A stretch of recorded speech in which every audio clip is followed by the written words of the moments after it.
Hello, this is Tony Heller from VisitTech.ai. This is another very short video showing how you can quickly get accurate data about climate. I asked Perplexity.ai, are 95-degree days becoming more common in Indiana? For reference, 95 degrees Fahrenheit is 35 degrees Celsius.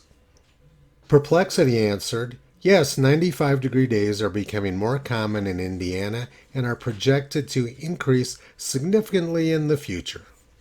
Traditional AI sources scan the internet for articles like this one from the New York Times.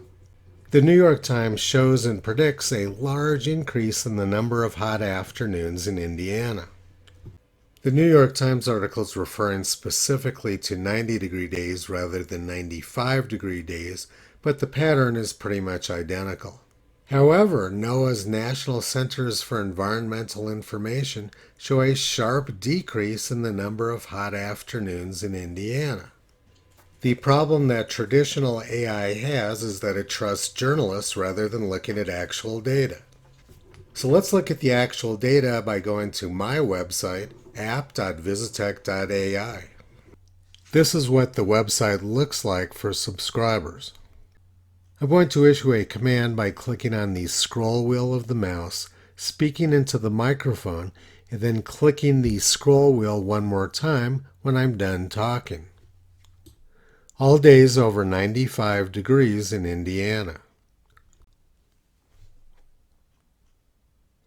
Now we're looking at all 26,866 daily maximum temperatures over 95 degrees recorded in Indiana in the United States Historical Climatology Network. The left side of the graph is 1890 and it goes right through the current year.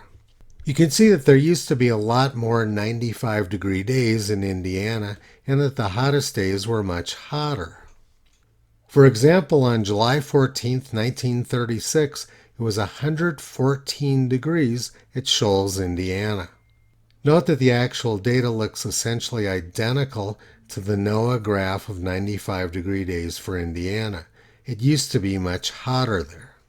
The reason why Perplexity.ai was wrong is because it relies on unreliable sources like the New York Times.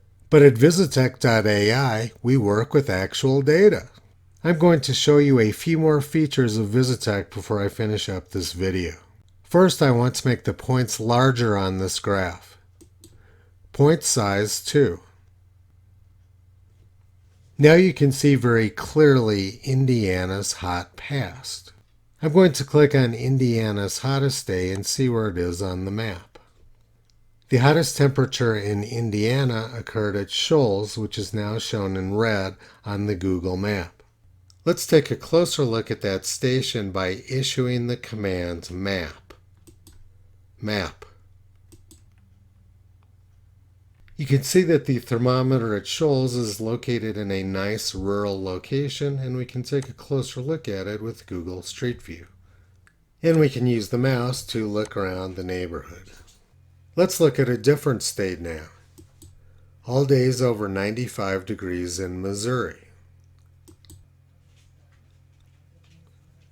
You can see the same pattern as Indiana. Missouri summer afternoons used to be a lot hotter. The hottest temperature in Indiana was 118 degrees on July 18, 1936. Let's click on that to see where it is on the map.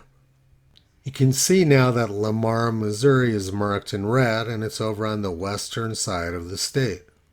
Let's look at all of the hot days in Stephenville by clicking on it.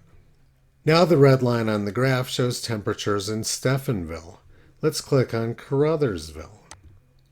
Now Caruthersville is shown in red. Let's click on a few other locations. Lebanon, Lamar, Marble Hill. Let's zoom in now on this location. Map. We can take a look at the location of the thermometer in Appleton City by using Google Street View once again. We can drag around with the mouse to see what that neighborhood looks like. We can look at another station by going back to the graph. Map. In just a few minutes on app.visitech.ai, we learned a lot about the climate of Indiana and Missouri. But if we go to the New York Times website, they will show you that Missouri's summer afternoons are getting much hotter.